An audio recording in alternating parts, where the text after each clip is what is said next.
Good evening, ladies and gentlemen. I just want to welcome you to our regularly scheduled meeting of the Council of the Municipality of Thames Centre. Today is November the 10th, and the time is 5:01, and I would like to call this meeting to order. No additions to the agenda that I'm aware of. So a mover and a seconder to accept the agenda. Councillor Lockie and Deputy Mayor Smyberg, all in favor? That carries. Thank you. Any disclosure of pecuniary interest from the council? Seeing none, then we will move on. We do have a couple of announcements. If I can find my paper. All right. So Remembrance Day services tomorrow will begin at 10:45 a.m. Tuesday, November the 11th, that is, at both the Dorchester and the Thorndale cenotaphs. A special thank you to the Donnybrook Legion for organizing the Dorchester service and for helping a small but mighty group of Thorndale residents in organizing their service there. The municipality has also coordinated the delivery of the custom veterans-themed bench to the Donnybrook Legion that took place today. It's a lovely bench, and pictures I'm sure will be online, so look it up. And also, just on a note of impending weather, there may be the possibility of moving the ceremonies in Dorchester indoors should the weather be that bad. So the other thing I would like to say tonight as part of the opening comments is I'd like to give a really big shout out to two of our amazing athletes who were inducted into the London Sports Council's Hall of Fame for 2025. On behalf of the Municipality of Thames Centre, we offer sincere congratulations to Jennifer Orr, world champion women's boxer, and David Wilsey, a multiple Para-Olympic champion and Team Canada captain in wheelchair rugby, also known as murder ball. We're really proud of all your achievements and congratulations. So, does any member of council have any thing that they want to make public tonight? No? Okay. All right. So we're going to start off with item number 6.1, Municipality of Thames Centre Trails and Cycling Master Plan. And we're going to be calling on the folks from Burnside. Are they here? Okay, online then. Okay, whenever you're ready, Sarah.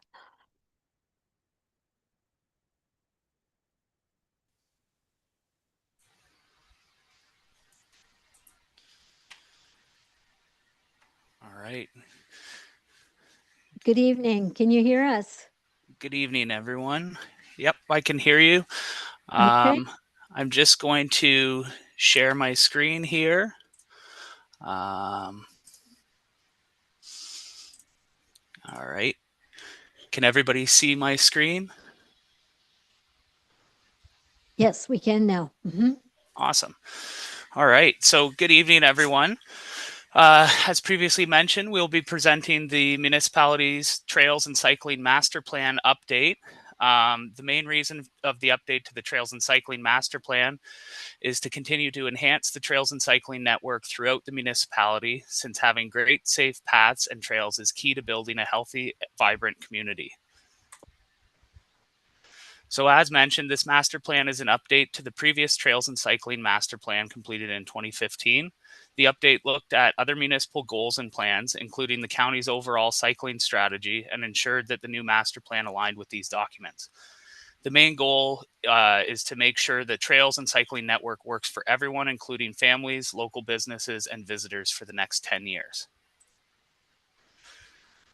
So for community consultation, there was 2 public meetings that were held in May 2025, one in Dorchester, another in Thorndale. The biggest takeaways from the community consultation were that accessibility is crucial, especially for an aging community. There were strong desires for paths that are wide, stable, and have no obstacles, so that individuals can use wheelchairs, strollers, or mobility aids easily. Safety and connections, there was desire to connect new neighborhoods to the existing trail network, for example, linking Boardwalk Way to the Mill Pond Trail. Another concern was safety at busy road crossings where traffic is moving quickly. Maintenance and amenities. There was strong desire for better amenities. So, for example, benches, wayfinding and emergency signage, as well as more garbage and recycling bins. Winter trails, there was a strong desire for some paved paths to be cleared during winter. However, acknowledging the additional costs required for this, and partnerships, there was desire for clarity on responsibilities and implementation of the recommendations that are coming out of this master plan. So the 10-year vision, so based on feedback received, we have updated the vision to the following.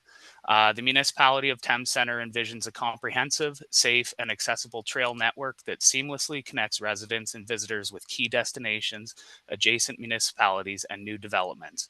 This network will prioritize the well-being and diverse needs of all users, offering a healthy, sustainable, and affordable alternative for both daily travel and recreation, thereby fostering a vibrant and connected community. So ultimately, the vision seeks to make walking and biking a healthy, affordable, and safe alternative for daily travel and recreation, to really connect the community. So the master plan outlines 6 goals to achieve this through the implementation of recommendations. The goals are the following. So the first goal is to improve trails and cycling facilities in Dorchester. The second goal, improve trails and cycling facilities in Thorndale. Support implementation of the county's cycling strategy, improve trail conditions, include trails in new development plans, and foster partnerships with trail organizations. So under goal 1, improving trails and cycling facilities in Dorchester, the following recommendations were identified. Constructing a sidewalk on Dorchester Road from Byron Avenue to Boardwalk Way, establishing a trail connection from Boardwalk Way to the Mill Pond Trail, constructing a safe pedestrian crossing at Dorchester Road, developing a trail network through the Acorn subdivision, and creating safe pedestrian crossings. So here's a figure of Dorchester where you can see the recommendations overlaid over top the existing trails and cycling network to illustrate the entirety of the network overall. So goal 2, improving trails and cycling facilities in Thorndale. So the recommendations that came out of this goal are to finalize the Thorndale Lions Community Center paved loop, removing the Elliott Trail connection to St. George's Church, constructing a trail network through the Rosewood subdivision, creating a formal CN railway crossing and a Y Creek bridge, extending the Thorndale Railway Trail to the trail south of the Foxborough Stormwater Management Pond, constructing a trail from the railway corridor to the Fanshawe Conservation Area through Gerald Parkway, completing the gaps in the sidewalk network, and establishing a bridge connection south of the Monteith lands. So again, just a figure of Thorndale with the existing network underlaid underneath the proposed improvements and recommendations. So goal 3 is supporting the implementation of the county's cycling strategy. So that's establishing intercommunity connections and developing cycling facilities in Dorchester and Thorndale. Goal 4, improve trail conditions. So improving trail accessibility, optimizing garbage and recycling receptacle placement, improving trail amenities, providing limited winter trail maintenance, managing the use of motorized vehicles, and incorporating interpretive signage. Goal 5, include trails in new development plans. So the recommendation is to ensure the connectivity of new subdivisions. And goal 6, foster partnerships with trail organizations. So strengthening partnerships and confirming partnership agreement details. This slide here, we have some design guidelines on proposed trails, multi-use paths, paved shoulders, and sidewalks. The following slides will provide a detail of each of these paths. So as you can see, natural trails, so the desired width is 1 to 3 meters with a suggested minimum width of 1.5 meters. And the surface of these trails would be stone dust. Natural trails on UTRCA property, so they have variable widths, both for desired and suggested minimum. And this surface type of these trails would be bare earth. multi-use paths. The desired width is 3.5 meters with a suggested minimum width of 3 meters. And these would be asphalt. Paved shoulders, desired width of 1.5 to 2 meters with a suggested minimum width of 1.2 meters. These would also be asphalt. And sidewalks, a desired width from 1.8 to 2 meters with a suggested minimum width of 1.5, and these would be concrete.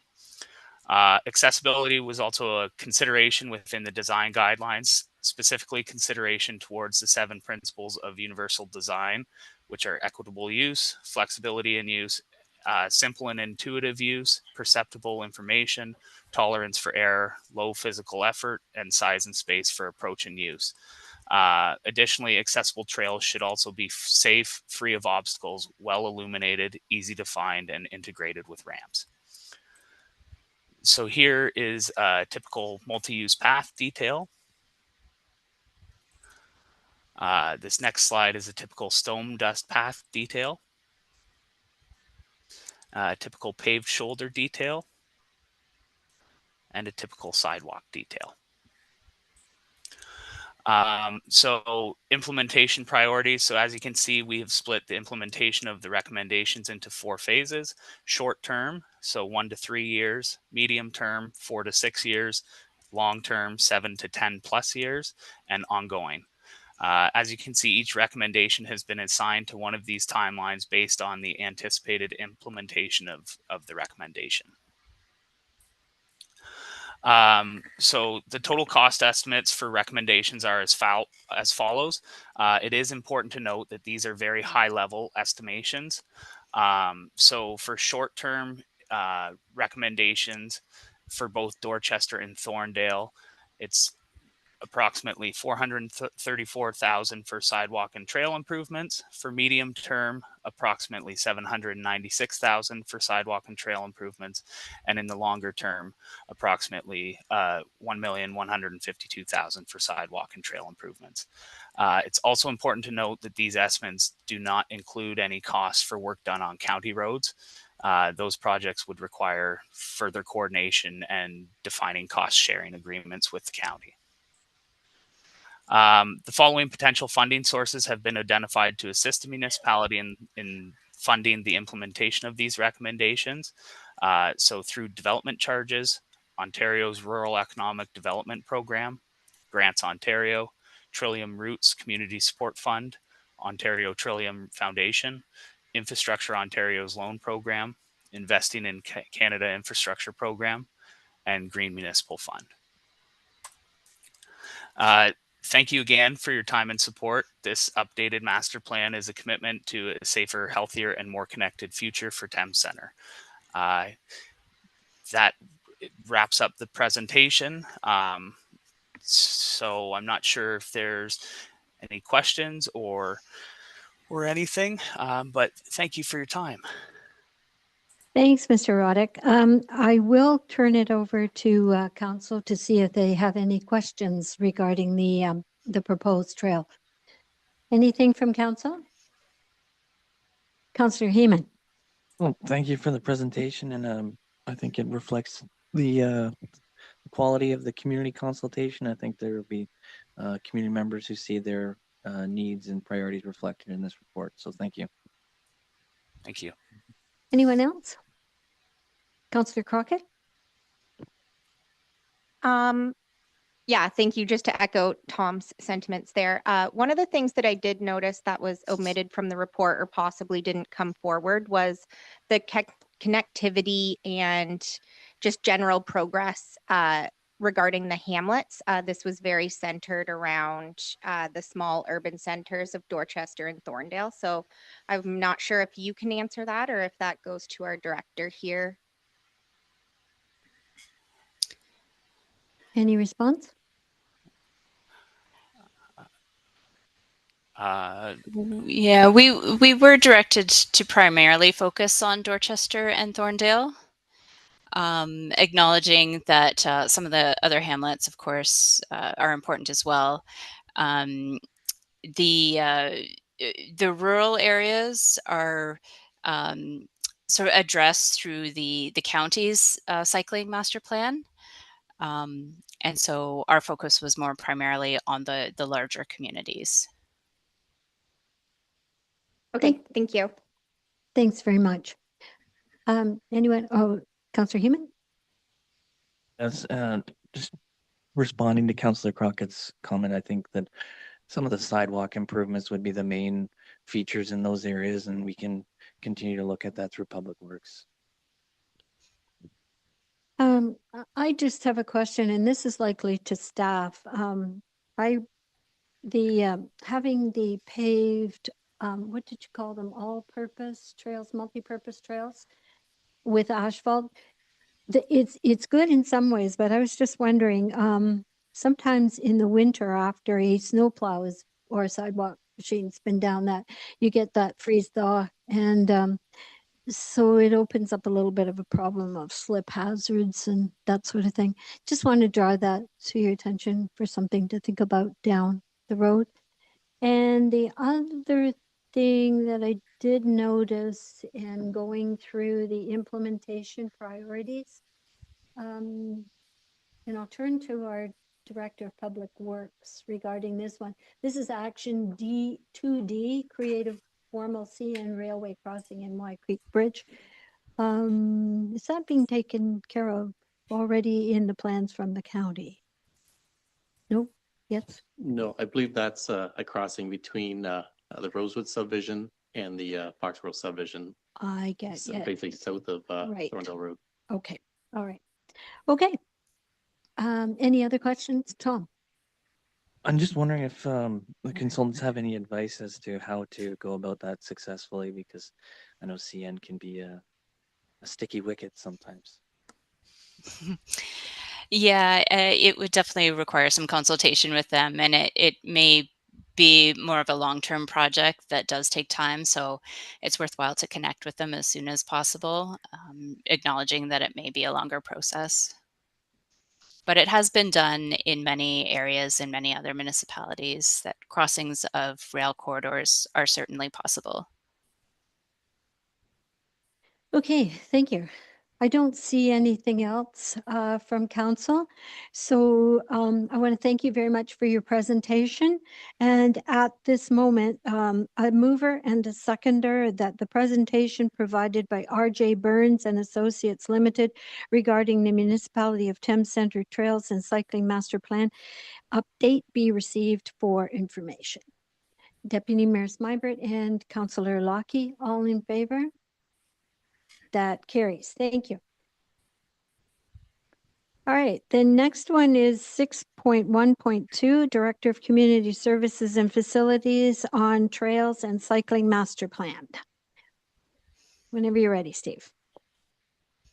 Good afternoon through the mayor.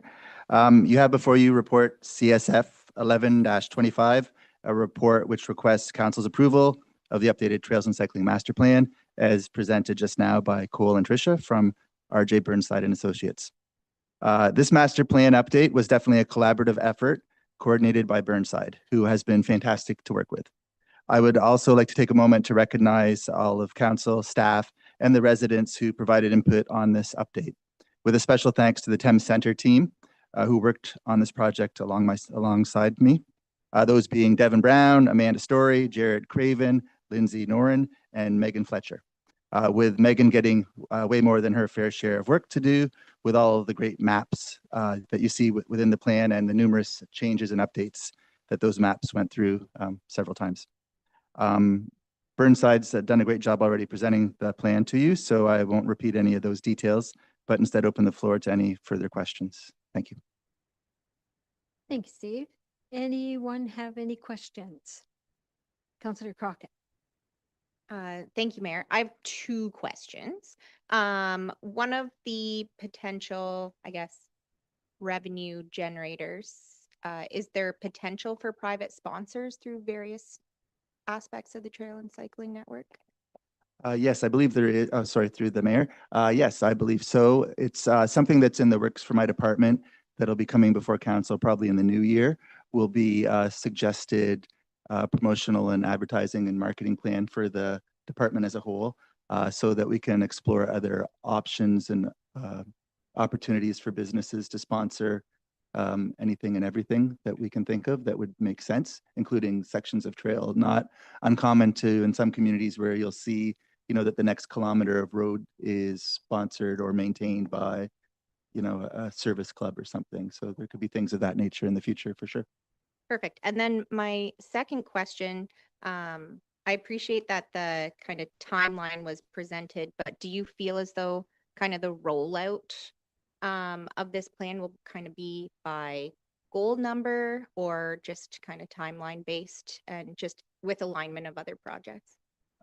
Through the mayor. I believe the one thing I like about how the goals were set out in this updated plan were to give a bit of flexibility between short-term, long-term, and midterm, in that things will vary as different developments delay or get advanced so that we can fine tune from one year to the next. So when I come to council each year for the part of the capital budget that sets aside some funds specifically for trails, at that point, we will lay out for council, here are the ones that are, excuse me, in the short-term plan that we can, that we recommend tackling for 2026, for instance. And then every year be able to adjust with that and roll with how things are moving along. Perfect. Thank you. Thanks, Councillor Crockett. Any other comments or questions from members of council? Deputy Mayor Smyberg. I know that we'll have budget meetings coming up, but I just thought with the timing of this report coming in, has your department had the ability to provide some of these items or priorities within the 2026 budget? Good question through the mayor. At this point, what we did was we set aside or we requested a set amount in the capital budget for next year before we had this master plan update completed. We looked at the standard has been the last few years was 40,000 per year. And so at this point, what I believe will be coming in the 2026 budget is 50,000, just with the price of everything going up and with having an updated plan that's going to have, more goals and expectations than we have previously. So that's what we're coming to. And now that we've got the plan done, we'll be able to put in that 50,000 more specifics of what we'd recommend doing with those funds. So those details will come to the budget meeting. Councillor Heeman.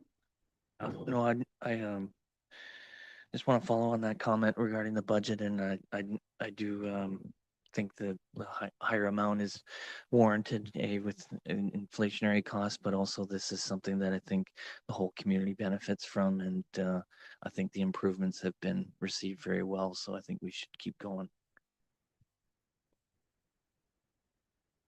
Councillor Lockie.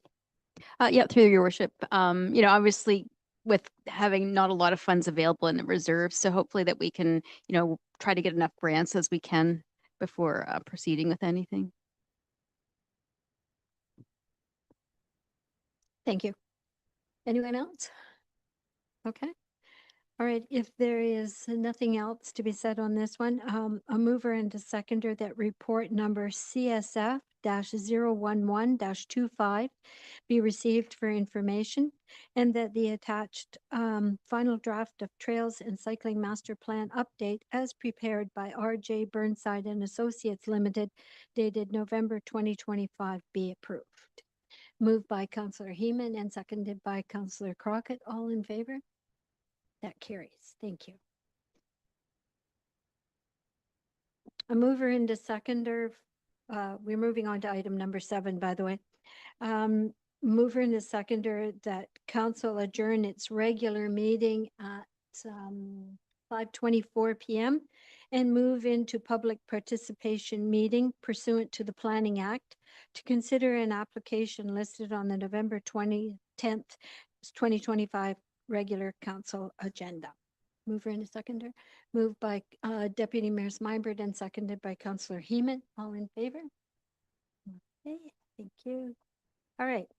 So who's taking this one? Is this you, Lindsay? Okay. This is 7.1 is the municipally initiated housekeeping amendment to the Thames Center Comprehensive Zoning Bylaw concerning shipping containers, otherwise known as sea cans. Okay, Lindsay, whenever you're ready. Good evening, everybody, Mayor and members of council, and also a special hello to our little mini counselor, baby Hannah, who could fit us into her schedule. Congrats to Councilor Crockett and the rest of her family. Through you, your worship, this evening I'm presenting a municipally initiated housekeeping amendment to the Thames Center zoning bylaw to establish clear, consistent regulations for shipping containers, often referred to as sea cans. In recent years, staff have seen an increase in the use of these containers for storage across residential, agricultural, commercial, and industrial areas. While they're convenient and low cost, the current zoning bylaw does not specifically address them, which has made enforcement and interpretation inconsistent. The proposed amendment introduces a new definition for shipping containers, identifies which zones they're permitted in, and sets clear standards for placement, screening, and duration of the use. In short, they'll be permitted as accessory structures in agricultural, commercial, and industrial zones, but prohibited in residential and more sensitive areas, except temporarily during construction or moving circumstances. We've included performance standards such as setbacks from property lines, screening requirements, maximum height limits, and limits on number and size per lot. The intent is to strike a balance here, allowing flexibility where they make sense, while preserving the character and aesthetics of our residential and public spaces. The proposed framework that we've put forward aligns with the 2024 PPS, promotes efficient land use, supports agricultural operations, and maintains compatibility within our settlement areas. Notice was given in accordance with the Planning Act, agency circulation has been completed, and comments were received as indicated in my report. This included a comment from the Middlesex Federation of Agriculture, which after review and consideration, staff feel is appropriate to remove the cap on sea cans for agricultural lots more than 2 hectares in size. More specifically, removing subsection 2 from section 4.35.6.2. Through you, Madam Mayor, and for the sake of transparency in our community, staff recommend that this report be received for information and deferred back to staff to permit further discussion and review. And then this will then be recirculated in accordance with the provisions in the Planning Act and brought back for consideration at a later date. Thank you. Thank you. So, any other information from an applicant or agent on this particular matter? It's municipally initiated, so I guess there isn't anything. It's in my script, sorry. Okay, so questions from the public. Do you want to state your name and your municipal address, please?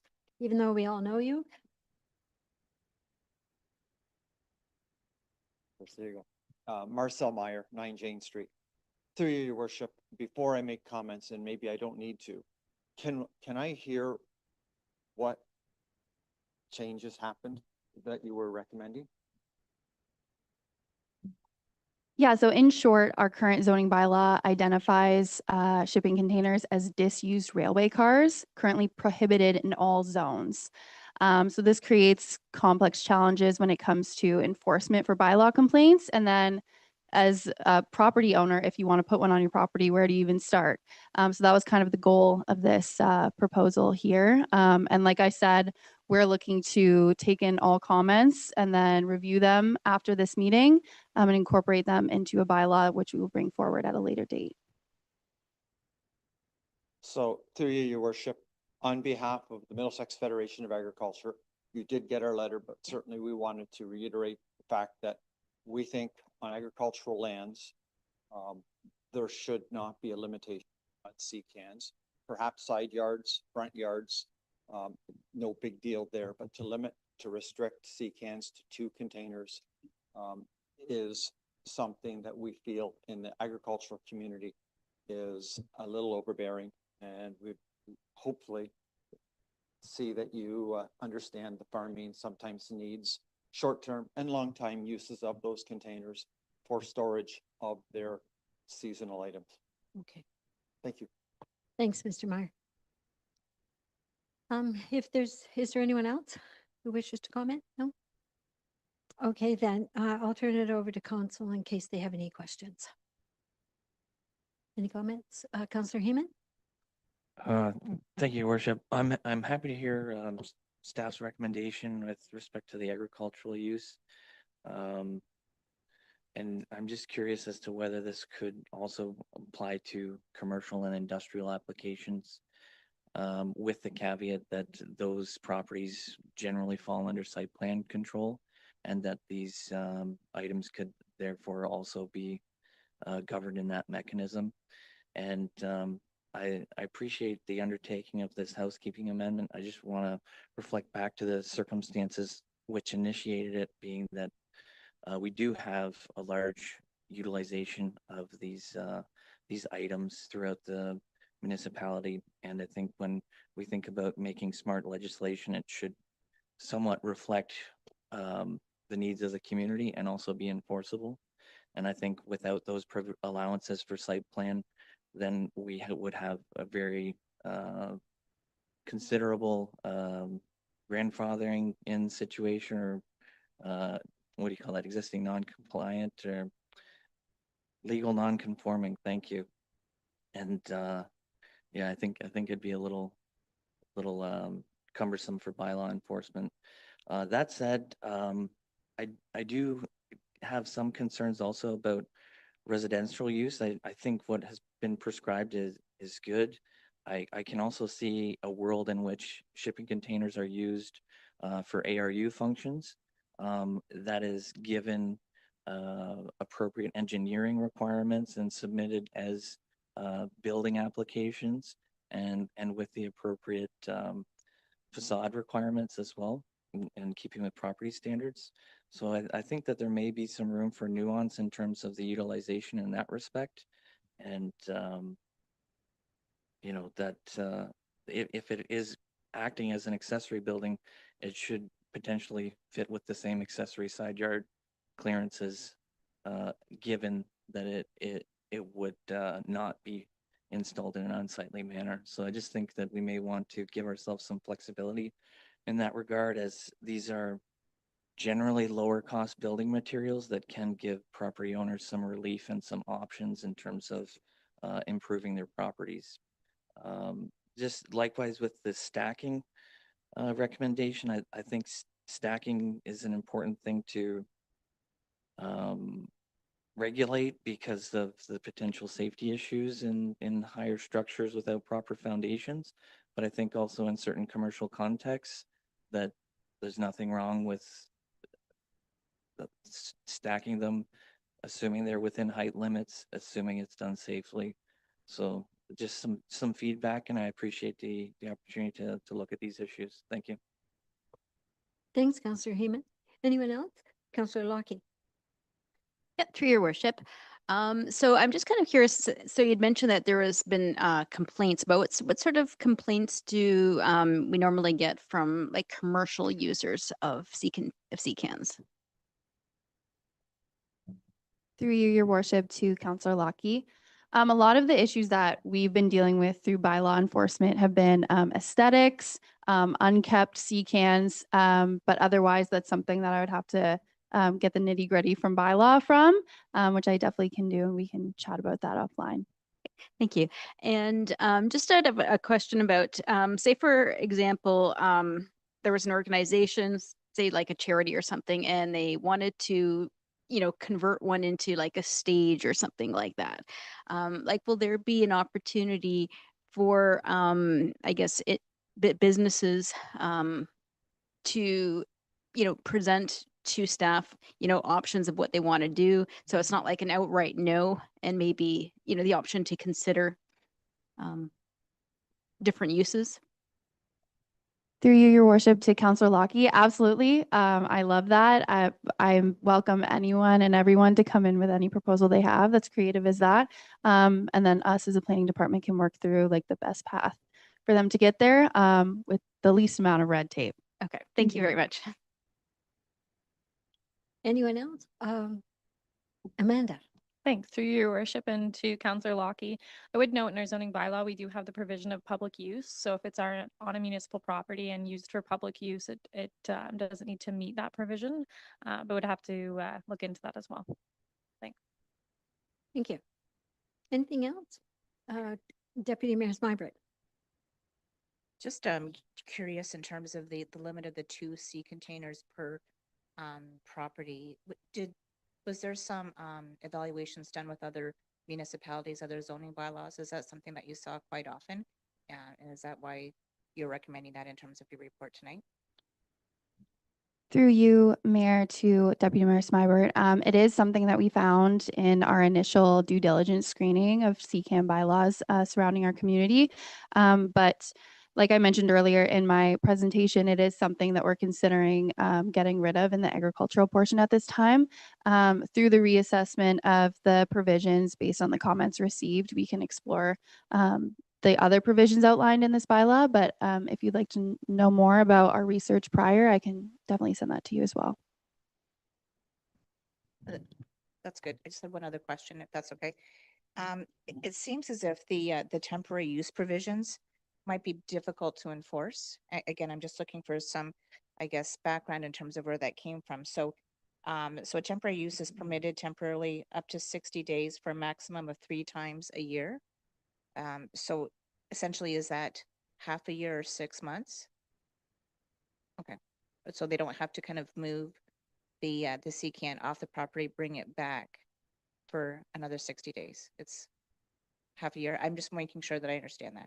Yes, through you, Your Worship, to Deputy Mayor Smybert. It would be up to half a year, simply because some construction moving situations, they take longer than 60 days. So we want to be flexible for that. And that's why the provision is what it is.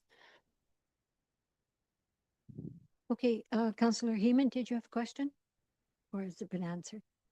Yeah, just a further comment, right? The commercial or industrial uses, like, I think shipping containers serve similar functions to truck trailers, and if we deny one, then we're gonna see a proliferation of the other, and I'd rather see orderly stacked, orderly organized shipping containers versus a yard of truck trailers, but again, I know we have other enforcement mechanisms, so just a thought. Thank you.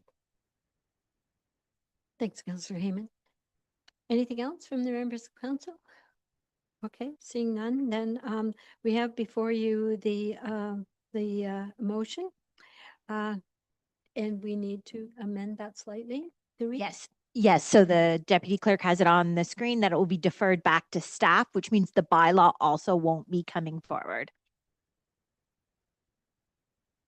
Okay. Are you moving that?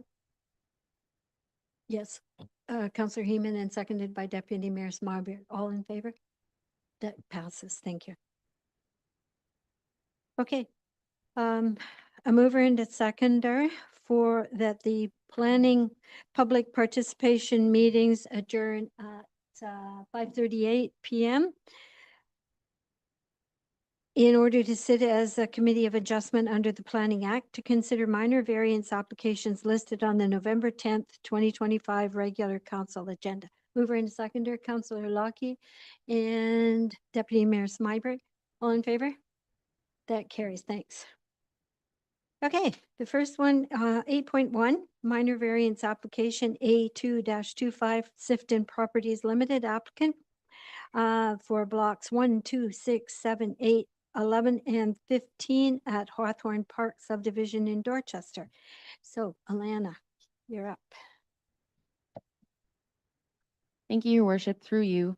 So the purpose and effect of this application is to seek relief from the Thames Center Comprehensive Zoning Bylaw as it relates to the minimum front yard depth and minimum interior side yard width of the residential first density zone, R1-30 zone, with respect to blocks 1, 2, 7, 11, and 15. Also, as it relates to the minimum lot area of the residential third density R3-13 zone, and the yard encroachment and obstruction regulations with respect to block 6. And then lastly, requesting relief from the maximum lot area and maximum density per hectare of the site-specific residential third density zone with respect to block 8. So a summary of the requested changes can be found within the report. If council wishes for me to go over the requested variances, I'm happy to do so, but otherwise I'll continue forward. I'll continue forward. Okay, so through part lot control exemption request PLC 01/2025, the applicant is proposing to further subdivide blocks 1, 2, 6, 7, 8, 11, and 15. And this request is to be considered by council at the November 10th, 2025 council meeting. So blocks 1, 2, 7, 11, and 15 are to be subdivided to accommodate 42 single detached dwellings. So to facilitate this development on these lots, the applicant is requesting a variance for a reduced front yard depth to make more efficient use of the land while still providing for an appropriate setback from the right of way to comfortably accommodate a vehicle in the driveway. And if Sarah can just show the location map, I guess, from the PLC exemption, just to better show how the lots are to be subdivided for blocks 1, 2, 7, 11, and 15, I believe. Also, to facilitate this development, there's a variance for reduced interior side yard depth to make more efficient use of land while also providing for minimum separation between units as required by the Ontario Building Code. So for blocks 6 and 8, if Sarah can also pull that up. Thank you. Sorry, I'm going too quick. 6 and 8. Yep, that one. So block 6 is to be subdivided to accommodate 13 townhouse dwellings. So that is the, I guess, hard to explain. If maybe you can just point it out, Sarah. Okay, thanks. So that's proposed to be subdivided to accommodate the 13 townhouses. Block 8 is proposed to be subdivided to accommodate 16 townhouses. And so these blocks the request is to reduce the minimum lot area per unit. And then also with regard to unit 1 on block 6, which is number 25, lot 25 on block 6. A variance to permit an encroachment of a porch by 2.5 meters into an interior side yard is being requested. And that's because the zoning bylaw doesn't allow for encroachments into interior side yards and instead permits them for rear yards, exterior side yards, and front yards. The variance to permit an increase of 1 unit per hectare to the maximum density provisions is being requested to accommodate the 16 street fronting townhouses for block 8. So the density calculated based on the number of units and the size of the block is 35.56 units per hectare, which is slightly above the 35 unit per hectare maximum. And while the subject development had previously undergone a zoning bylaw amendment, which rezoned the lands to their current zones during the original subdivision process, it's not uncommon for developers to request variances during the more detailed stage of the blocks within a subdivision when concept plans have been prepared. So the lands are designated residential according to the Thames Center official plan and are located within a settlement area. The provincial planning statement, county official plan, and Thames Center official plan all encourage a range and mix of housing types within settlement areas, and that includes single detached dwellings and townhouses. Staff have evaluated the subject variances variance against the 4 tests of a minor variance. And staff is of the opinion that the requested variances meet all 4 tests and that they are considered minor in nature, appropriate use of the land, maintains the intent of the official plan, and the intent of the zoning bylaw. The requested front yard depth would not compromise public safety and would promote a consistent building line throughout the blocks. Additionally, the reduced front yard depth would continue to sufficiently accommodate a vehicle within the driveway. The intent of the interior side yard depth revision is to promote compatibility within neighboring uses and allowing sufficient space between dwellings for maintenance and drainage purposes, as well as facilitating access to rear yards. And staff is of the opinion that the proposed setback of 1.2 meters would continue to maintain space around the dwellings. The intent of minimum lot area requirement is to ensure lots are sufficiently large to accommodate an appropriate building envelope, parking, and outdoor amenity space. And the proposed lots would be fully serviced, and concept plans provided by the applicants demonstrate that they can accommodate the townhouse units, parking, and amenity space.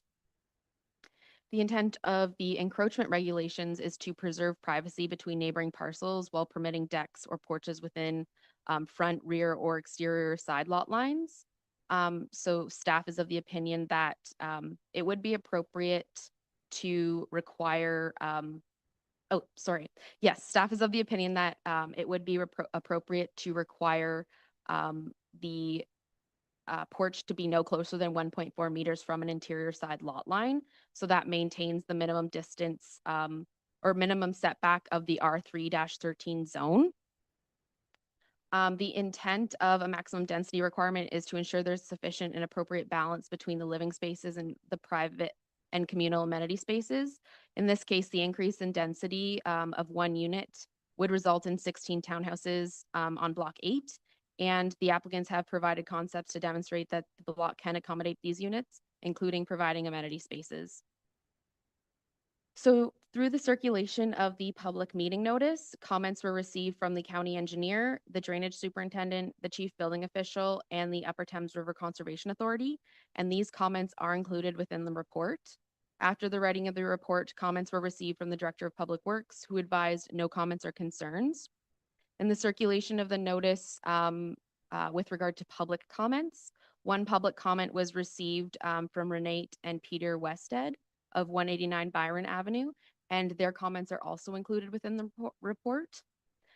So staff is of the, staff recommend that application for minor variance A2-2025 be approved, subject to the one condition noted in the report for the reasons outlined in the report. Thank you. Thanks, Alana. Any additional information from the applicant or the agent? Whenever you're ready. The center button, we'll turn it on. Good evening, members of council. My name is Justin Diot. I'm the Director of Development at Sifton Properties, which is the applicant and the owner of the lands. We've reviewed the staff report and are in favor of the recommendation to approve the minor variance as proposed, subject to the applicable condition. And thank you for your time and consideration of the matter, and I'm available for any questions. Thank you. Okay, is there anyone in the chambers wishing to comment on this one from the public? I don't see anyone, and there's no one online, Sarah? There's no one online, Your Worship. Okay, then. In that case, then I will turn it over to members of the committee for any questions or comments that they might have. Danielle, go ahead. Yep, through your worship. So I have concerns with having only a 6 foot or a 6 meter long driveway because it doesn't give enough room to park a properly sized pickup truck. And, Dorchester, it's a very active community. People go for a lot of walks. And so if people are parking their trucks on the driveways and they're sticking out the end, it's a safety concern, in my opinion. And, we build these houses forever. And so you want to make sure that we have right decisions for that. I do have a question for the applicant. Where is the, is there overflow parking? Because I see that there's only, mostly is a single car garage with a small driveway, but not a lot of places to park cars. Yeah, so specific to that, and overflow parking on the towns, they're intended to be small townhouse units. They're an entry-level product. By nature, they're smaller than, a double-wide car garage. So that's just a function of the product. You can park a car in the garage and one in the driveway, and that, we've showed concepts that would prove that. As for, your comment about the 6 meter driveways, I think that's a valid comment. I would point to kind of the surrounding municipalities within Middlesex County as a whole, and generally similar zones. I would, you can look at Middlesex Center, Strathroy, Caradoc, and St. Thomas, even all generally in their R1 zones have a 6 meter minimum front yard. I would also, to that fact, point to, I believe it's in Thames Center's own zoning bylaw, someone can confirm for me, but the minimum length of a parking space is 5.5 meters, I believe, as part of that. So, we've kind of looked to other comparable municipalities, and as well as Thames Center's own parking bylaw, and that's why we're proposing 6. Anyone else? Oh, sorry. Go ahead. Councillor Crockett. Thank you, Mayor. Just along the same lines as Councillor Lockie here is one of the existing subdivisions that we have, the 6-meter front yard setback, I think has been faced with some concerns regarding that size. And the vehicles that folks drive in Thames Center, because we're not an urban area with really very minimal public transportation options, and it being kind of more of a rural community, is the larger vehicles. So I know that since that's already been established and concerns have come forward, I echo her comments on that. Understanding that, I guess the townhouse itself may not be conducive to kind of that same living aspect. I think there needs to be consideration for kind of what's happening here during this phase of the process. So thanks. Anyone else? Councillor Heeman? Yeah, I just comment that we're not making product, we're making a community. And I don't think we want to hold ourselves to the minimum standards.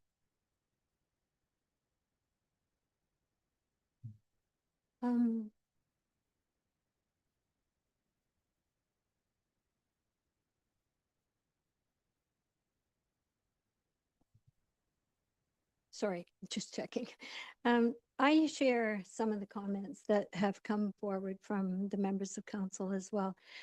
For example, going from 35 to 36 units, for example, is there a rationale for doing that? Yeah, so, those are specific to the 2 townhouse blocks. And I think I think it even reads in the staff report that if you combine those 2 blocks and treat it as 1 block, we would be at 35. It was just exactly how the street laid out, that one was slightly above and one was slightly below. So if you were to blend those 2, we've hit that target. I think, to that point, and I heard, as you were asking that, I heard a comment about financial considerations. What we're proposing here with the part lot control to divide up those blocks is above the minimum frontage. I believe we were allowed to go down to 6-meter frontages, and we're proposing 7. So it's about, yes, understanding, I use the term product, and Sifton is very much a community-based developer. Specific to the townhouses, we are recognizing the local preferences. We are going with a little bit wider of a townhouse product, but what Alana talked about in her report is we do want to provide varied densities and uses within a community. And these 2 blocks are representative of that. I also do want to recognize that Thames Center is a very high cost to purchase a home community. And this is, a function of us trying to provide varied products. And I use the word products again because you have products within a community. And, to talk again about the driveway, it is a minimum. The builder or the homeowner or the lot buyer is free to extend that, and it doesn't have to be set to that. The trade-off, though, is when you do have smaller lots in this case, or in the case of townhouses, smaller, frontage than a single family, is when you take away, you add space to that front yard, you're either taking away space from the livable area within the home because we have a setback from the rear, or you're taking away space from the rear yard, which is, I anecdotally, as a use the rear yard much more than my front yard. Also understanding the parking considerations, but there's only so much room there, and if we want to drive down costs and ultimately drive down that price tag for the buyer, to create something more attainable, we do end up in these scenarios where things are a little bit tighter than we're used to seeing, and that is just a function of the market environment that we're in. Okay, and I do understand all that. But I do know that in the past, in the municipality, we have had complaints about, say, your F-150 with the trailer hitch overhanging the driveway and into the road. And there's really no getting around it in Thames Center.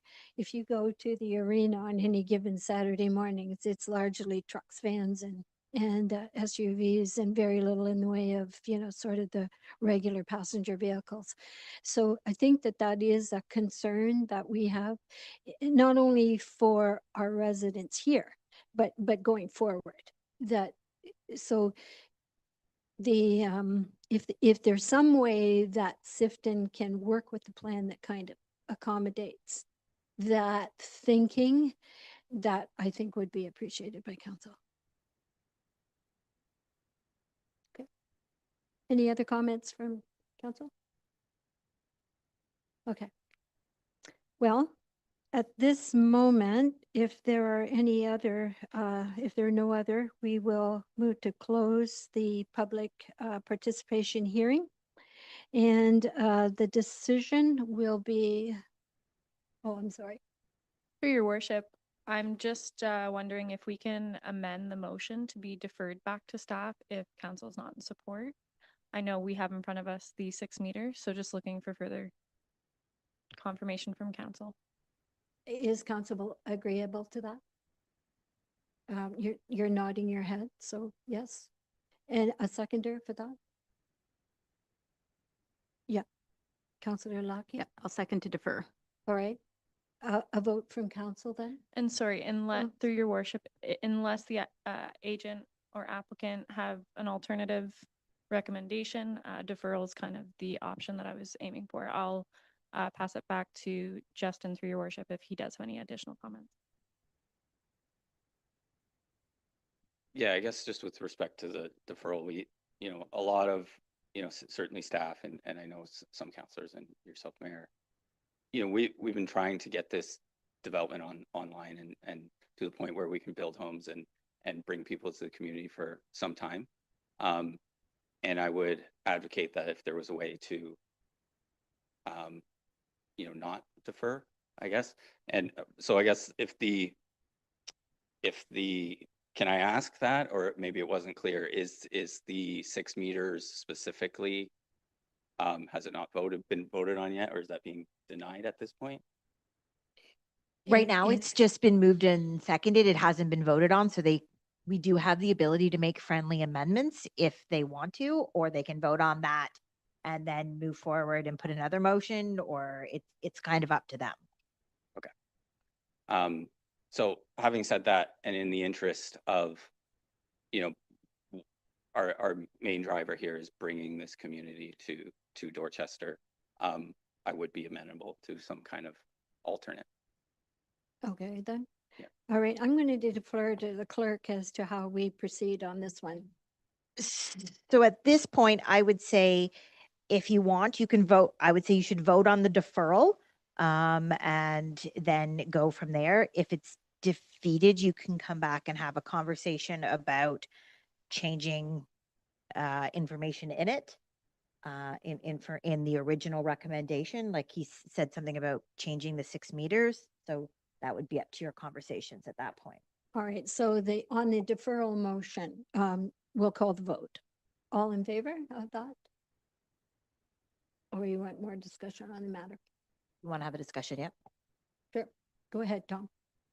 Yeah, no, I just think we should discuss it before we vote, because it's like there's an option presented that hasn't been discussed. And I think this is kind of unorthodox in that's probably why it should be deferred, because I don't think this is how we should conduct planning in general, unless there is a specific trade-off between the front yard and the backyard, if that's what you're referring to, or if that's what the council's concerns are.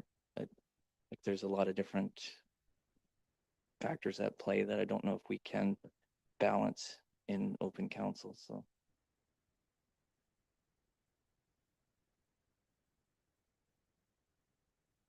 Anyone else with comment on that? Okay. Okay, then we can call the vote. on the deferral?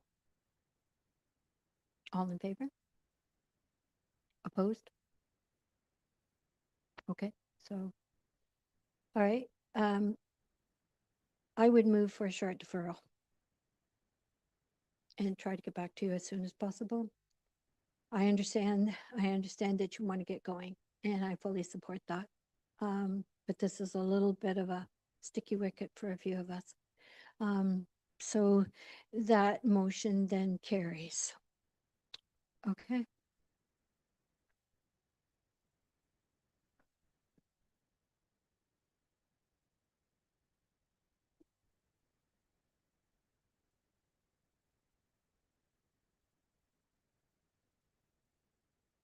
So moving on, 8.2, minor variance for A7-25 Plover Mills Farms Limited applicant and David Cole as the agent. The property address is 22946 Valley View Road.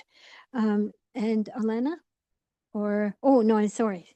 Aaron, didn't see you there. Go ahead whenever you're ready. Thank you very much. So the next application before the committee this evening is a follow-up to a consent application that we saw fairly recently. The purpose of this application is to seek relief from the bylaw as it relates to the minimum lot area requirement of the agricultural zone. The subject property is approximately 23 hectares in size, situated on the southeast corner of Valley View Road and Plover Mills Road, directly abutting the Thames River. The lands contain a single detached dwelling, horse boarding facility, and other agricultural structures, pasture land and agricultural land in crop production.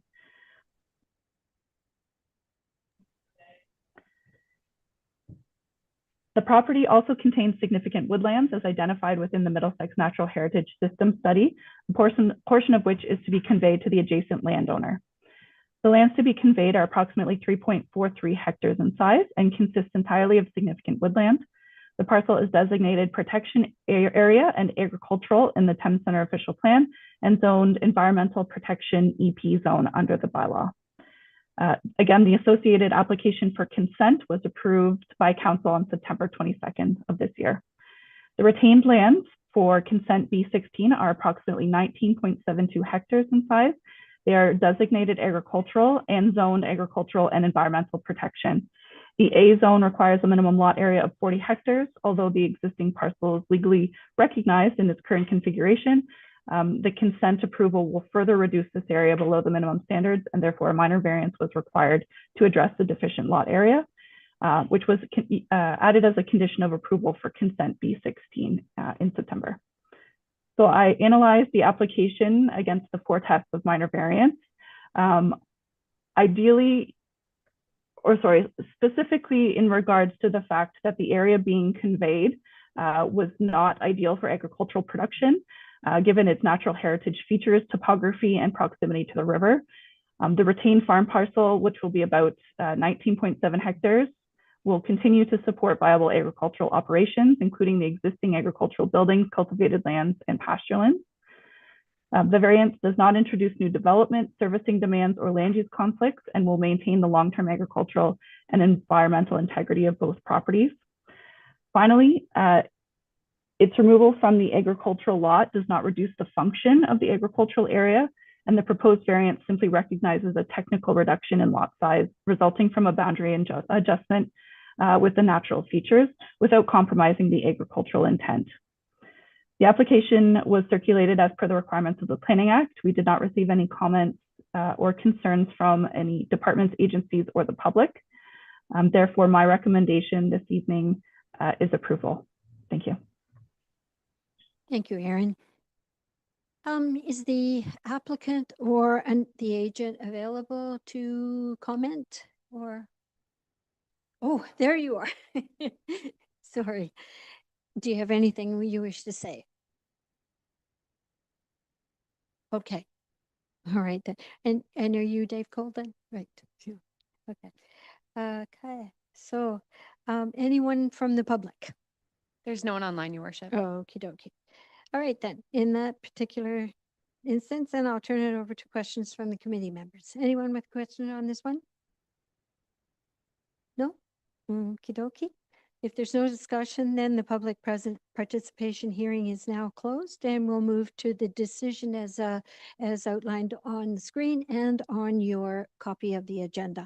So a mover and a seconder. Take a moment if you like. Okay, moved by Councillor Crockett and seconded by Councillor Heeman. All in favor? That carries. I guess there are no questions. All right, you're free to go. Hope you don't get caught in any snow.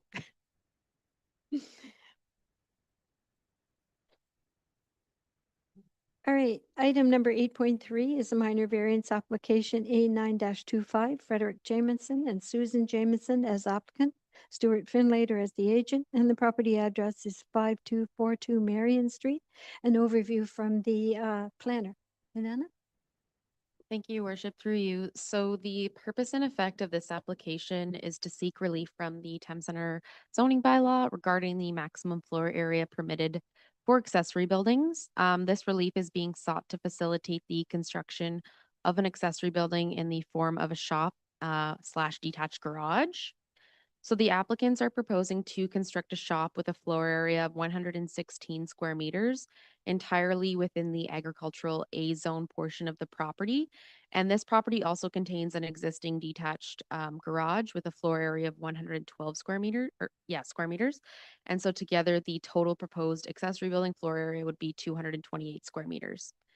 While the new accessory building is proposed to be located entirely within the agricultural A zone, which generally permits larger agricultural structures, according to section 3.7.1.2 of the zoning bylaw, where standards or provisions pertaining to 2 or more uses on a lot are in conflict, the highest or most restrictive standards and or provisions shall apply.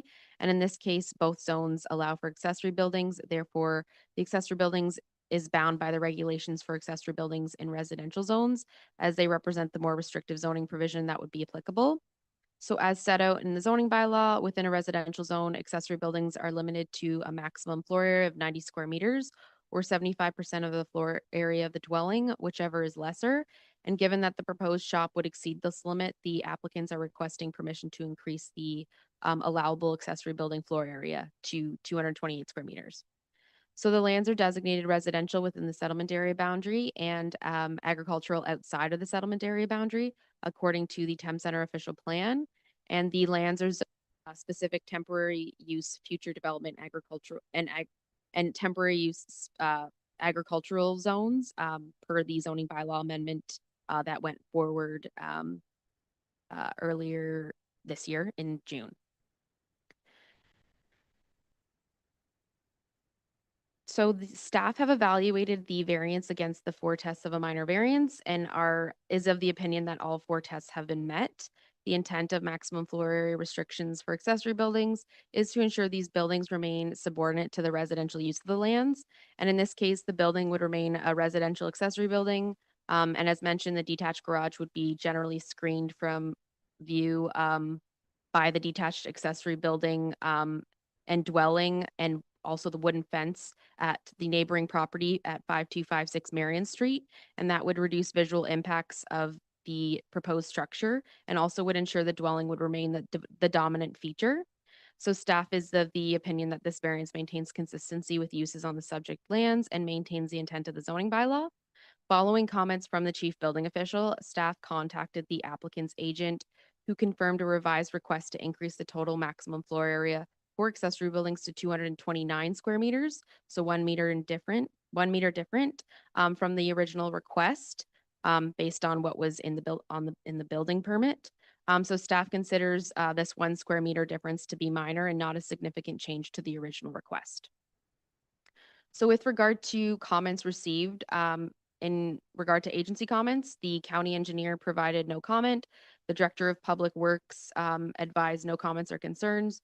The drainage superintendent also had no comment. The chief building official advised of the 117 square meter building permit, and then Upper Thames River Conservation Authority advised no objections. And in the circulation of the notice of public meeting, no public comments have been received to date. So staff recommend that this application be approved. And that would include the 229 square meter limit, whereas the original request was for 228 square meters. Thank you. Thanks, Alana. Okay, any, is the agent or the applicant around? Yes, Your Worship, the agent Stuart Finlater is online. Okie dokie, put him on.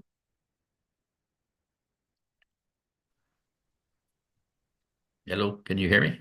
Oh, Hi, Mr. Finlater, go ahead. Hi. We can hear you. Yes, thank you.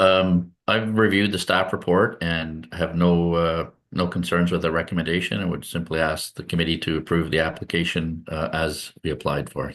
Thank you. Thank you. Okay, anyone from the public, either online or in person? We're getting kind of empty here tonight, so I imagine not. There's no one online, Your Worship. Okay, then.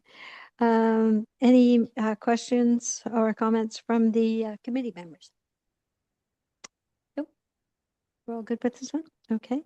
So there being no further discussion, the public participation hearing is now closed, and we'll move to the decision, which is appended to your agenda and also on the screen. At this point, I'll ask for a mover and a seconder. Moved by Councillor Heeman and seconded by Deputy Mayor Smybert. All in favor? That carries. Thank you. The next item is the adjournment of the Committee of Adjustment. So a mover and a seconder that the Committee of Adjustment adjourn at 6:11 p.m. and Council reconvene its regular meeting. Mover and seconder, moved by Councillor Lockie and seconded by Councillor Crockett. All in favor? That carries. Thanks. Next item on the agenda is the approval of the previous minutes, and that would be the minutes of the regular meeting of council held on October the 20th of 2025, be approved as circulated. Councillor Lockie and Deputy Mayor Smybert, all in favor? That carries. Now, items on the consent agenda. Items listed under the consent agenda are received for information in one motion. Council members may request that one or more items be separated for further action. Unless there is anything to pull. I will note that, okay.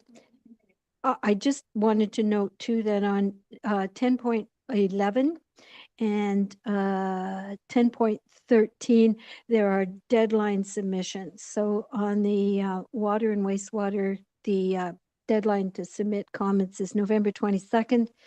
The changes to the Development Charges Act is November 22nd as well.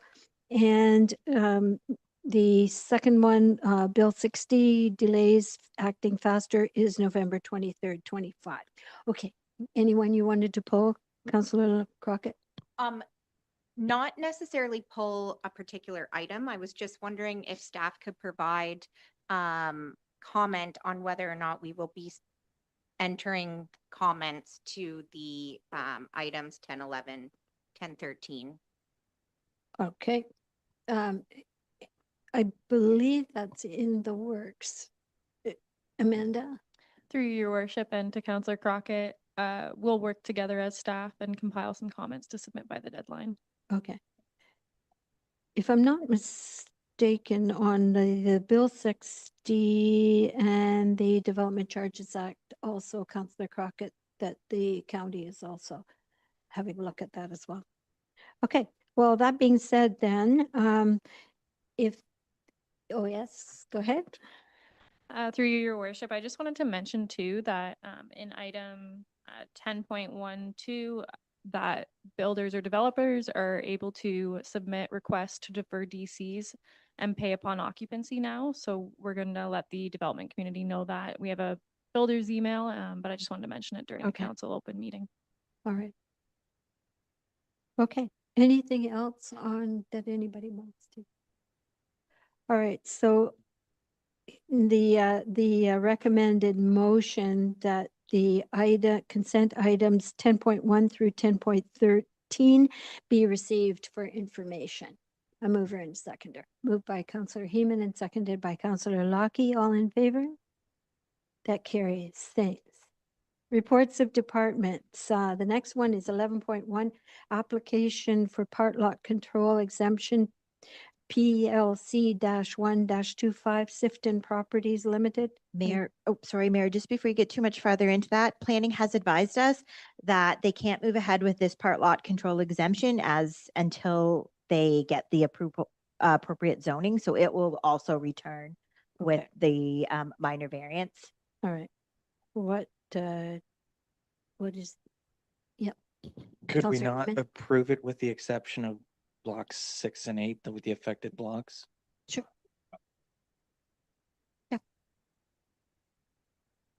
It's just so that you have the benefit of the mic. Thank you for that. I was going to suggest that because I believe it's the lot area specifically only affects block 6 and 8.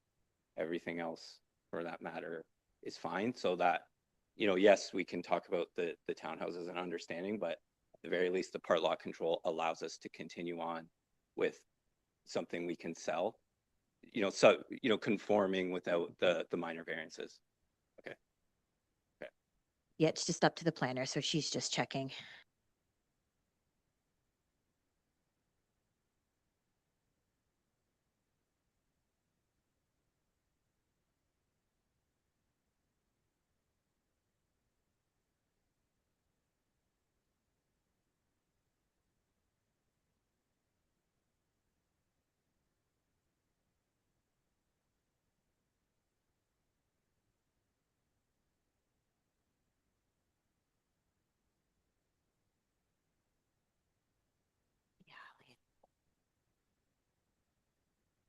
Do you want to move forward to the quarterly reports, Madam Mayor, and we'll come back to this one just so she can get some time?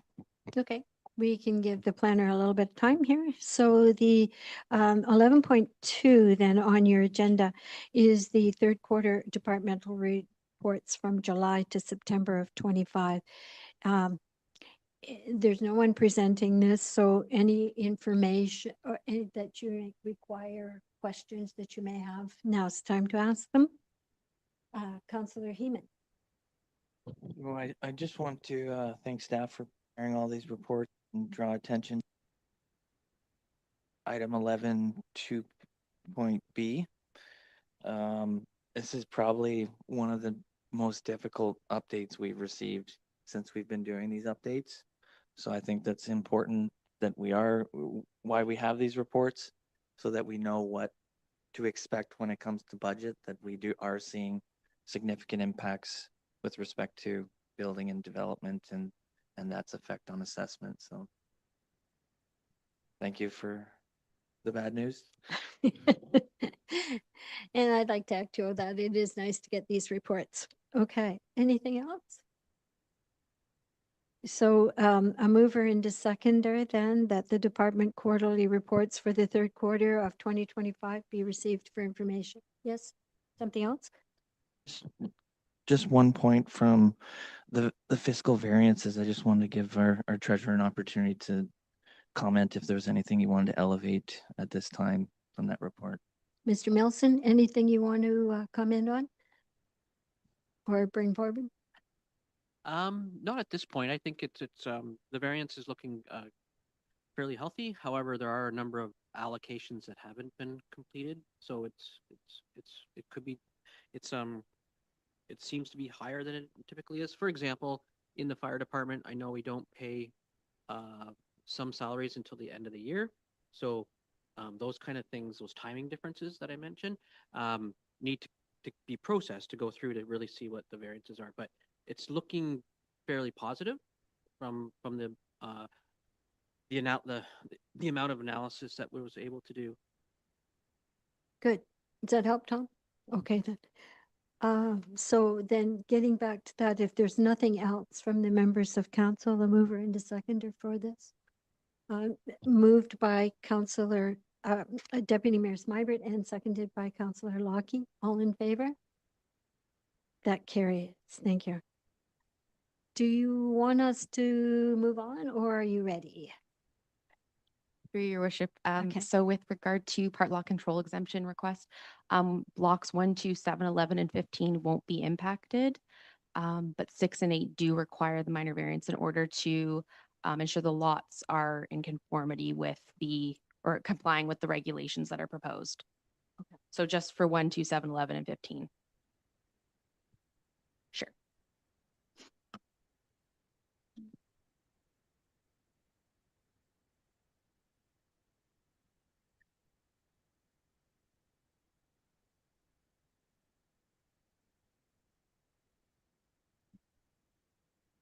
Okay, sorry. So the purpose of this application is to exempt certain lands from the Planning Act provisions with respect to part lot control to allow the further subdivision of lands to facilitate the development of freehold street townhouses as well as single detached dwellings. Well, in this case, actually just single detached dwellings. So blocks 1, 7, and 11 are zoned, and 15 are zoned. 1, 7, and 11 are zoned site-specific residential first density R1-30, and this zone permits single detached dwellings and residential home occupations subject to criteria. Blocks 2 and 15 are within a dual zone, so that's a site-specific residential first density R1-30 zone, as well as a site-specific residential third density R3-13 zone. And in this case, as single detached dwellings are proposed for those blocks, the R1-30 zone standards would be applicable.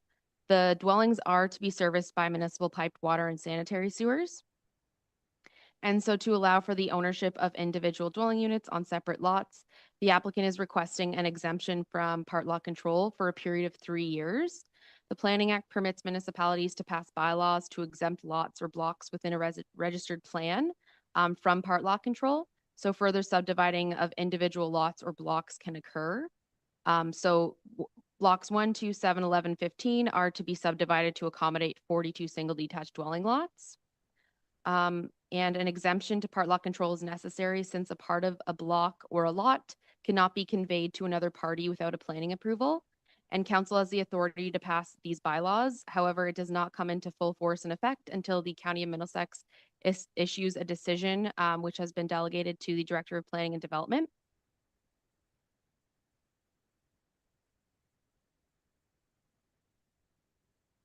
So the provincial planning statement provides policies for housing and states planning authorities shall provide an appropriate range and mix of housing options and densities to meet the needs of current and future residential or current and future residents. And the county official plan and Thames Center official plan echo this and encourage a range and mix of housing types.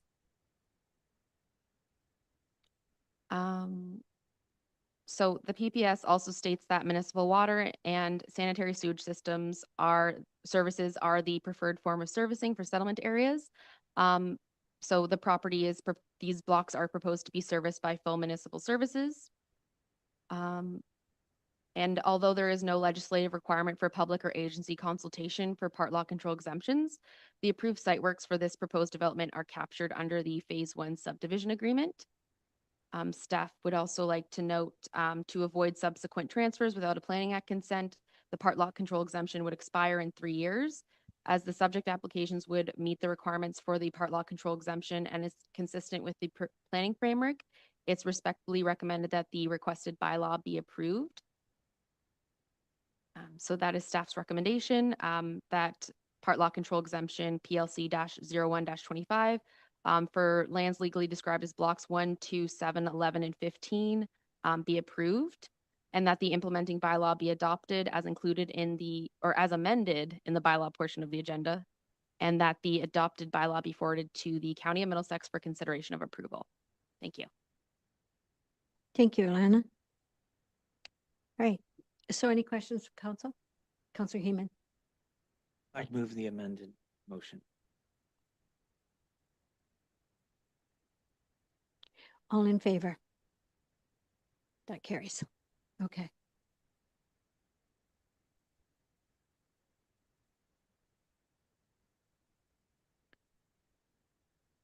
All right.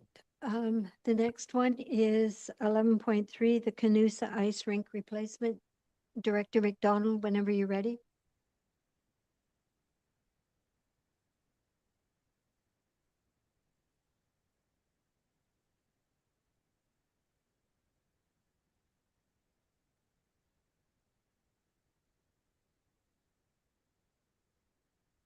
Okay, through you, your worship. You have before you report CSF 1025, a report requesting three things. Council's approval regarding the proposal for the rink slab replacement project for our original North Canusa rink. Secondly, authorization for the mayor and clerk to execute the contract for this project. And thirdly, authorization to use community service capital reserve funds to begin the engineering portion of this project in 2025 to a maximum of $38,225 plus HST. As you will recall, we have been awarded a $1 million grant from the Community Sports and Recreation Infrastructure Fund to replace the concrete benches, boards, glass, and netting for our original North Canusa rink. Staff have determined that the canoe procurement group is the best avenue to pursue this project. This procurement option was established by LAS, the Local Authority Services, which is an offshoot of the Association of Municipalities of Ontario.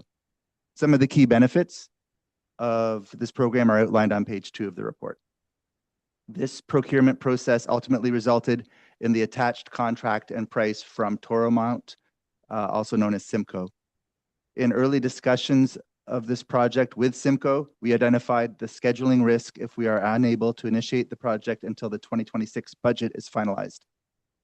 This would greatly increase the probability of the new ice pad not being ready for the start of the 2026-27 ice season in early September of next year. A delay of that type would have a negative impact on all of the user groups of the arena, most notably all of the minor sports organizations, including Dorchester Minor Hockey, the North Dorchester Skating Club, the Dorchester Dragons Ringette, and the Belmont Elmer Dorchester Girls Hockey Association.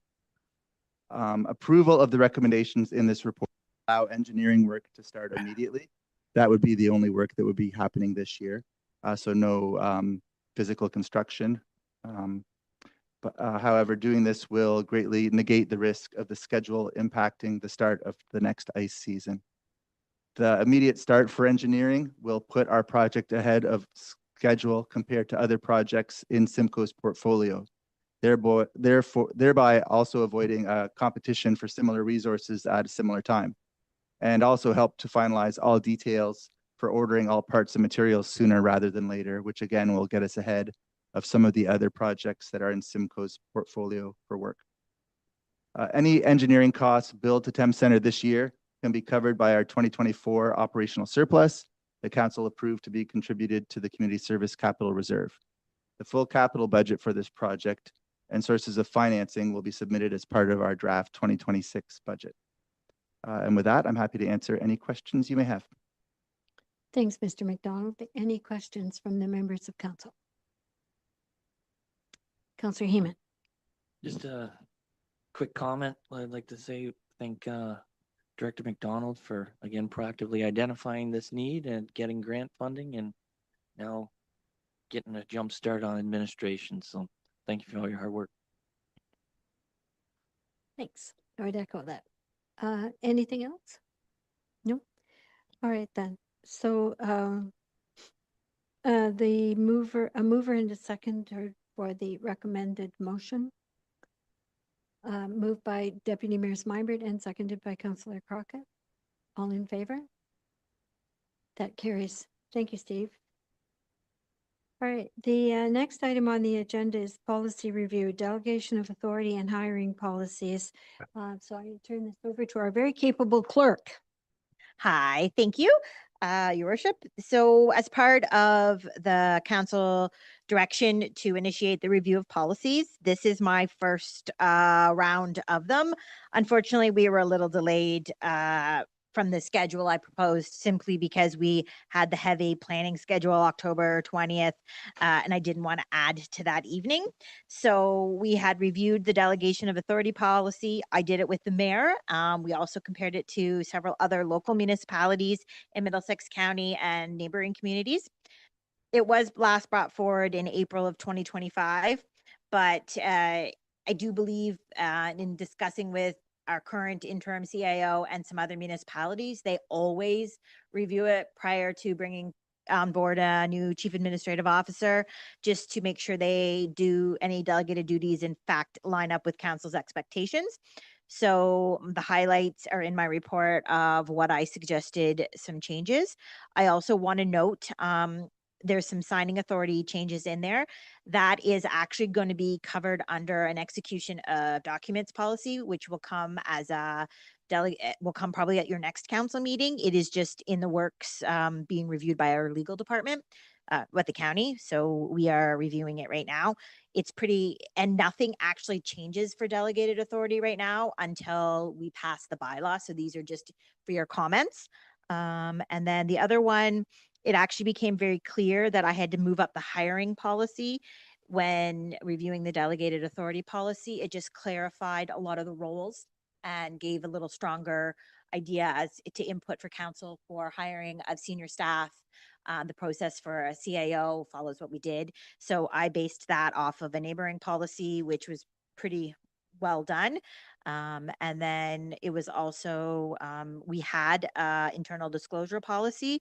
And as part of it, I just made a minor change with adding the expectation of if a person is not comfortable with or feels they have the whistleblower issue is with the CAO, they have another layer to either go to the mayor. So it's very clear that the mayor can deal with it, or the CAO of Middlesex County. He's aware of it. And it's just that way he can bring the issues to light to the mayor, deputy mayor, members of council as well.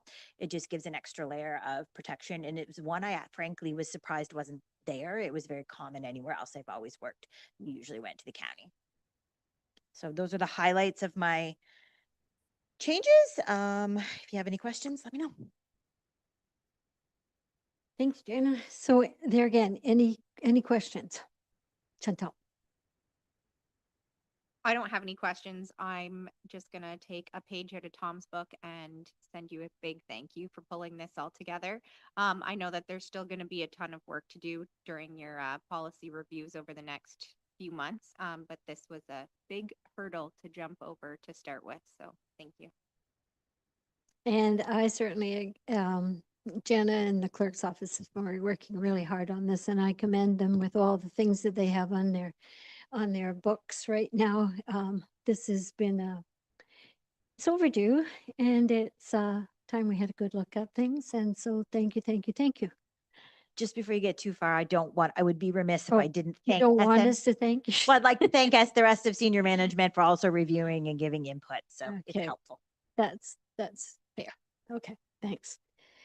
So a mover and a seconder to receive the report.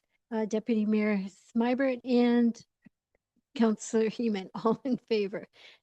Whoops. Lost my mouse. That carries.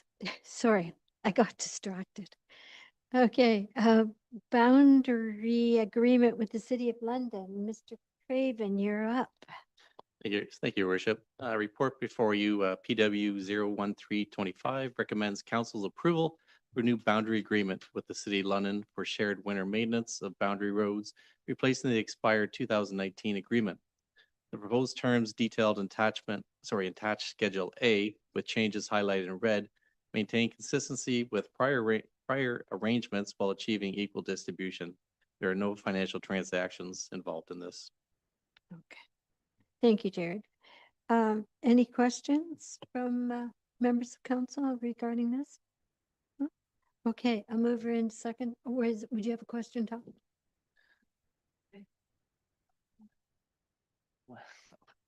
I can't ask the question I want to ask, so I'll say, do we know if they're still planning on 2027 for updates to Robbins Hill, or I know that it's tied up with the bridge work too, so.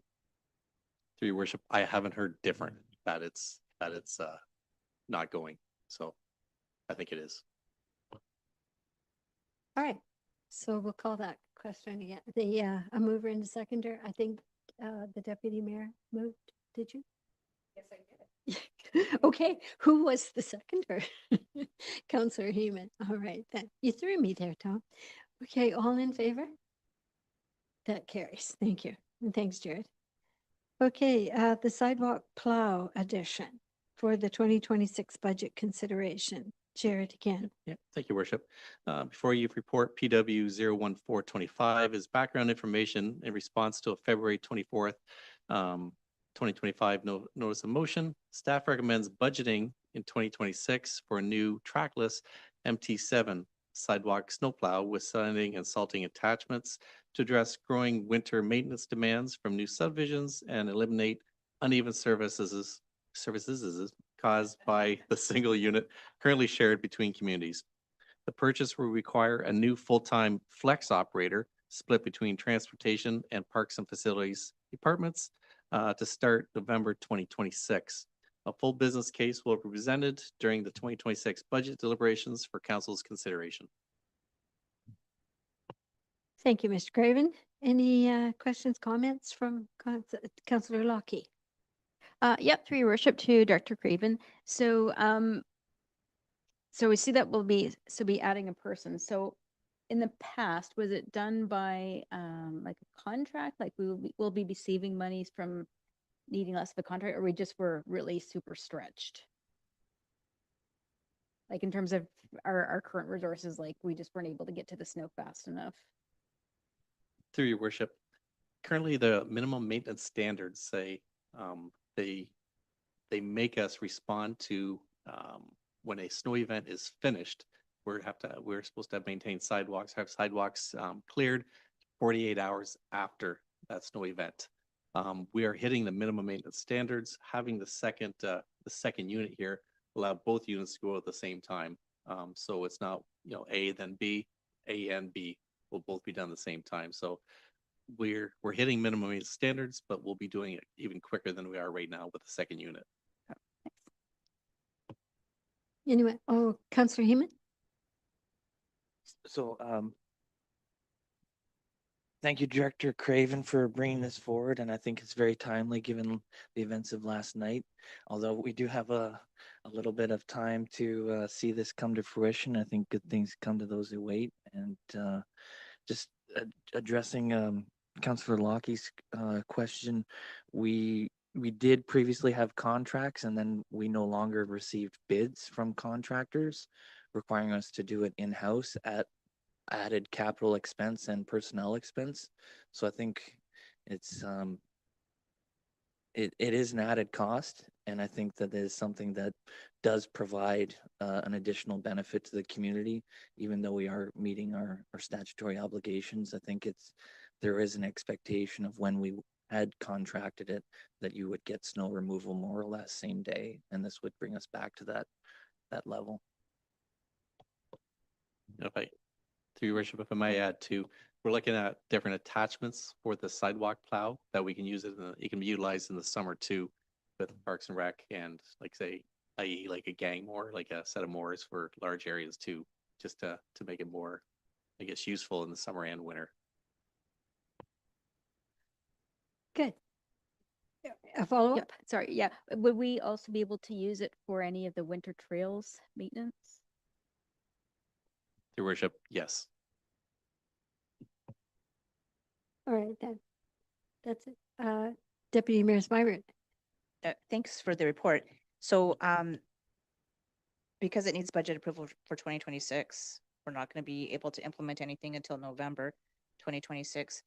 I'm assuming that there will be no change in operations for the winter, like January, February, March, that type of thing. I just want to make sure that we do some communication to the community in terms of kind of setting those expectations and letting the community know that we are taking some steps forward to get more resources and more equipment. It's going to be a timing, and well, who knows, maybe we won't have any snow anyway. That could be a possibility, but just to let the community know that we've heard the concerns, we're trying to address it. It just takes some time. Understood. Okay. All right, that's good then. If there's nothing else, then a mover and seconder that report number PW 014-25 sidewalk plow edition 2026 budget consideration be received for information.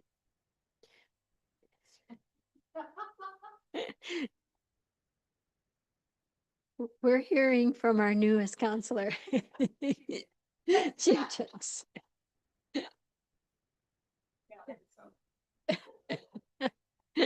That's too funny.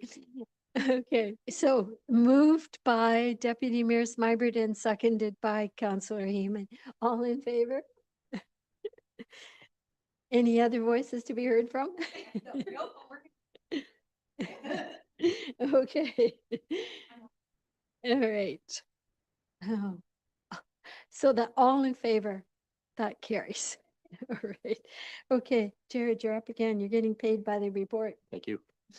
Before you report, number PW 01525, it updates council on initiating a water and wastewater master servicing plan update as directed by resolution 288-2025 from September 22nd, 2025 meeting. The 2019 plan, now 6 years old, requires revision to address population growth, regulatory changes, and infrastructure demands, building on prior 2008 and 2019 studies by ACOM and GM Blue Plan. The update will reassess treatment capacity, storage, pumping, distribution, project phasing, and cost with public stakeholder consultations, and will directly inform the 2027 development charges DC background study to ensure growth-related infrastructure is equitably funded under Ontario's Development Charge Act. The project will be proposed in the 2026 capital budget for council's consideration. If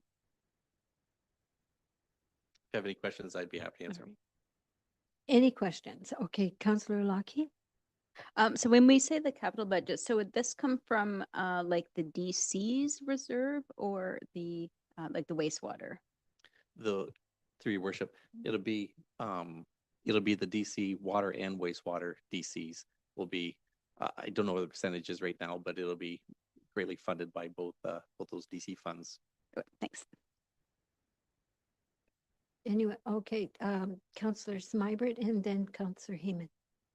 Just a question with respect to timing of the report. So if approved in the budget, how long would it take to get a complete, get a report back to council for review? Through your worship, anticipating within the year.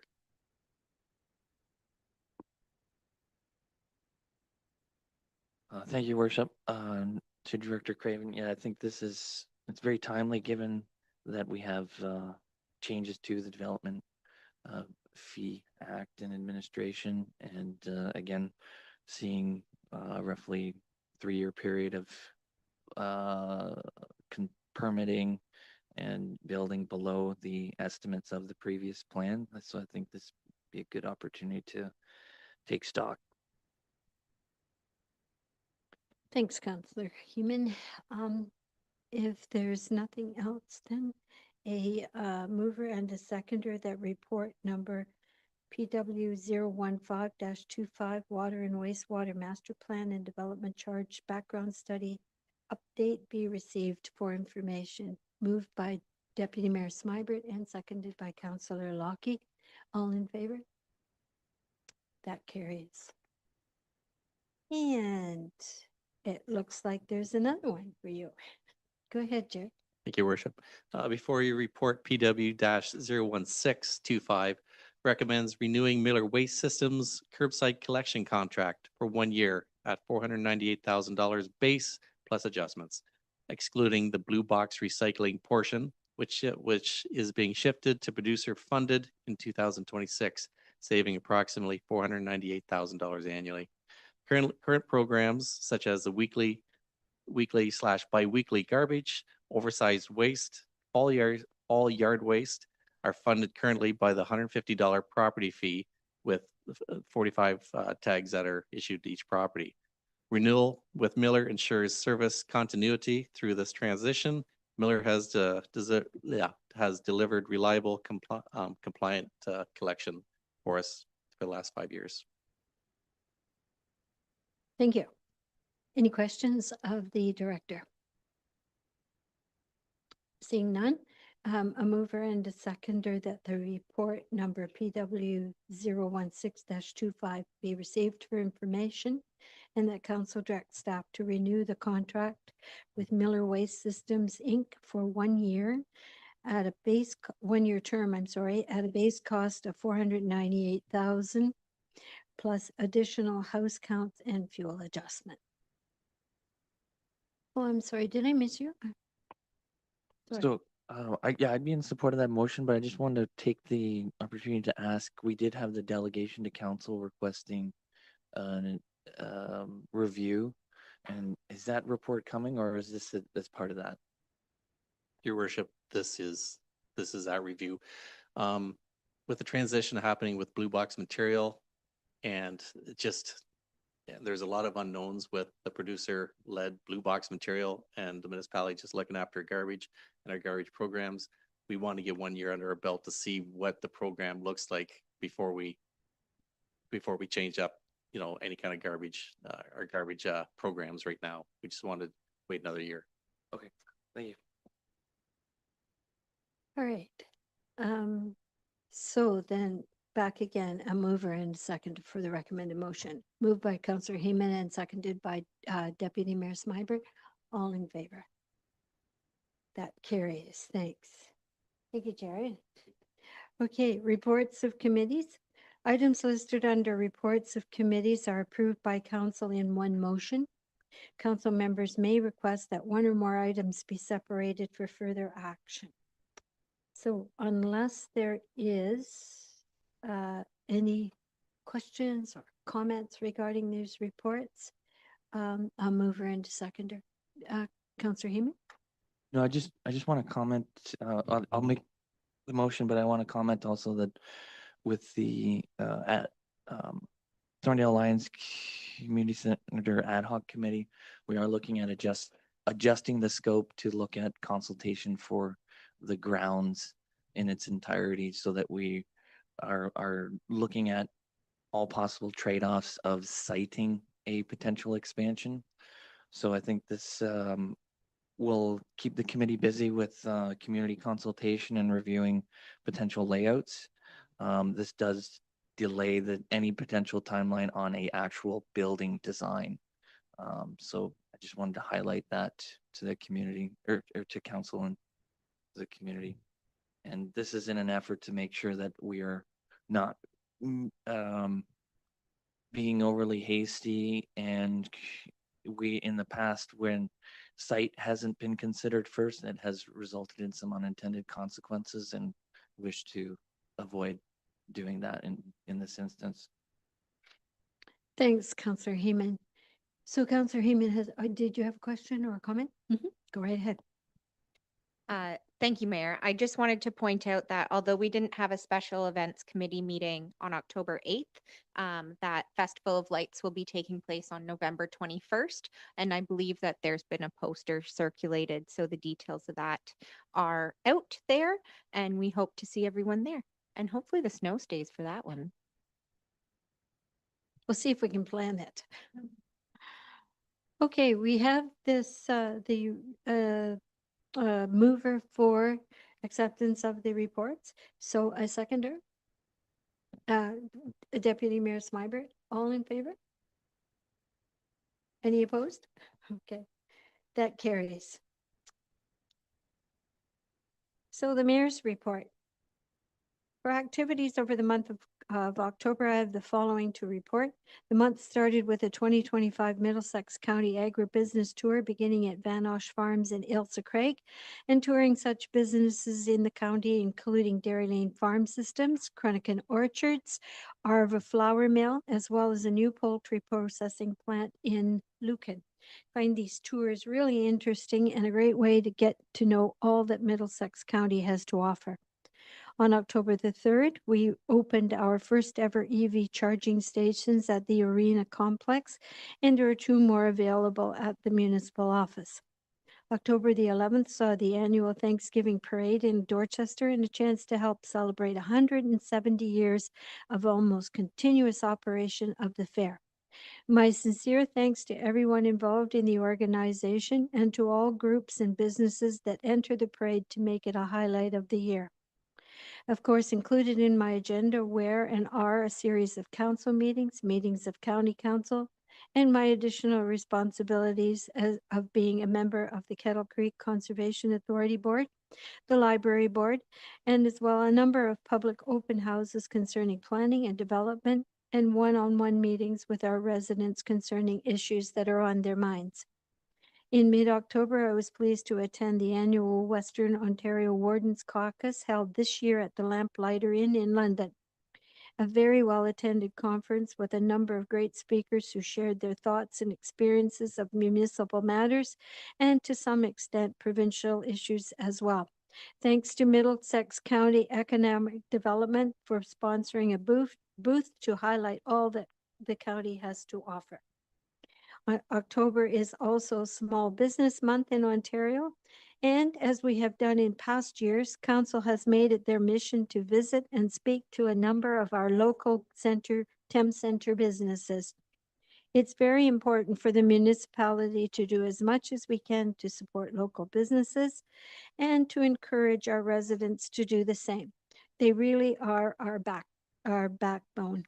Lastly, on the 30th, we had another in our series of emergency management training in preparation for any situation that affects our communities and our residents. As always, a useful exercise. And that's the end of my report. No unfinished business that I'm aware of. Any notices of motion? None. And any new business? None. So we're going to move to item number 17, bylaws. And I'll look to the clerk for. So we have an amended motion, which we've got on the screen. We are going to amend bylaw 84-2025, removing block 6 and block 8 from it. So the motion will be that bylaw 84-25 as amended and bylaw 85-2025 be read a first, second, third, and final time and be adopted. All right. And yeah, we skipped 2023. It was removed. Okay. But Moved by Councillor Heeman and seconded by Deputy Mayor Smybert. All in favor?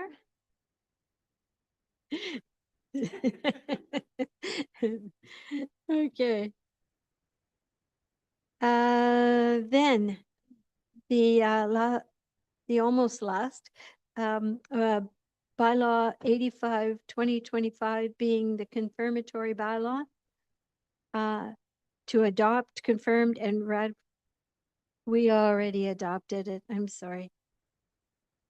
Meeting schedule. Monday, November 24th, 2025, regular council meeting at 5 p.m. here. Monday, December the 8th at 9 a.m. This is for council, special meeting regarding the budget. And just a notation that it does start at 9 a.m. Monday, December the 8th is also a regular meeting and it's here in the council chambers at 5 p.m. A motion for adjournment. Councillor Lockie and Councillor Crockett. All in favor? That's it. Thank you very much. Carried.